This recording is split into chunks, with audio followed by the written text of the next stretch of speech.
If it makes you happy, you're not alone. Everybody wanna go to Canada for work nowadays. But which work visa should you get? They got so many of them.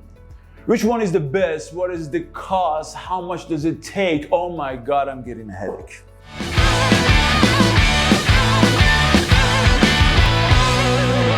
Hi, I'm Max from the Visa Library, and in this video, I will answer all the mentioned questions. So subscribe to our channel, like the video, watch it till the end, and enjoy the free cheat sheet and our free consultation session that I want to offer you during the video. Let's go. Number 1, temporary work visa. It is for applicants who have a job offer in Canada and will be working for a limited period. You must have a job offer from a Canadian employer. The employer may need to obtain an LMIA to hire you, and you must prove you intend to leave Canada when your work permit expires. Number 2, International Mobility Program. It is for applicants who are exempt from LMIA process because of international agreements like NAFTA, or because their work benefits Canada in some way. For this visa, you must have a job offer from a Canadian employer. The LMIA is not required, and the employer needs to submit an offer of employment through the employer portal and pay the compliance fee. Number 3, postgraduate work permit. It is for recent graduates from Canadian educational institutions looking to gain work experience in Canada. The good news is that this permit does not require an employer sponsorship. Good for you. You can apply on your own and work for any employer in Canada. For this permit, you must have completed a program of study at an eligible Canadian post-secondary institution. The work permit duration depends on the length of your study program. Number 4, Canadian Experience Class. This is a permanent residency program within Express Entry. Applicants with Canadian work experience can apply. Employer sponsorship is not required, but having a valid job offer can increase your points in the Express Entry system. For this permit, you require at least 1 year of a skilled work experience in Canada. Your work experience must be gained legally and while on a valid work permit, and you must apply through the Express Entry system. Number 5, Global Talent Stream. It is for employers seeking to hire highly skilled global talent to fill positions in occupations listed on the Global Talent Occupations list. The employer must offer a job and obtain an LMIA. This permit is aimed at innovative firms in Canada that need unique specialized talent. So, what else?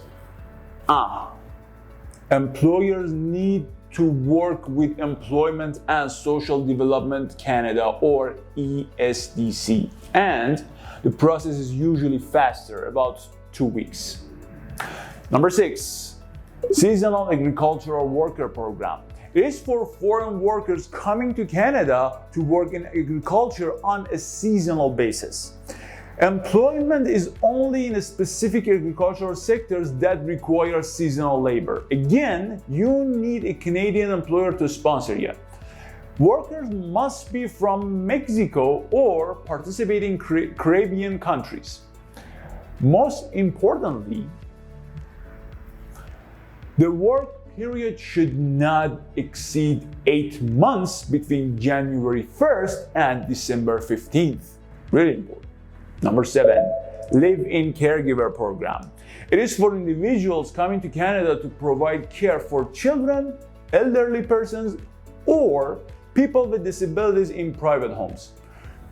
Really important. A Canadian family or an individual in need of caregiving services must offer you a job and sponsor your work permits. You are required to live in the private home where you work, and also the program has specific requirements for work experience, education, and language proficiency. Number 8, working holiday visa. It is for young individuals from certain countries that have an agreement with Canada who want to travel and work temporarily. This visa does not require employer sponsorship and you can choose any employer you want. Generally, applicants must be between ages of 18 and 30 or 35 in some cases. It varies by the country. You can see the list of countries in the cheat sheet I prepared for you. Link is in the description. Don't be shy. Go ahead and download it. Number 9, business visitor visa. It is for individuals who intend to visit Canada temporarily to engage in business activities. To be honest, it is not a work permit and does not allow you to work in Canada. So, employer sponsorship is not applicable. It is more suitable for attending conferences, meetings, conducting site visits, or signing contracts. Don't forget that. Visitors cannot be directly involved in selling goods or providing services to the public. Super important. And they can typically stay for up to 6 months.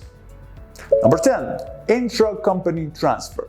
It is for employees of multinational companies who are being transferred to a Canadian branch. So, they need a sponsorship from the multinational company that they are working for. Applicants must currently work for and have worked for at least 1 year in the last 3 years for the company outside Canada.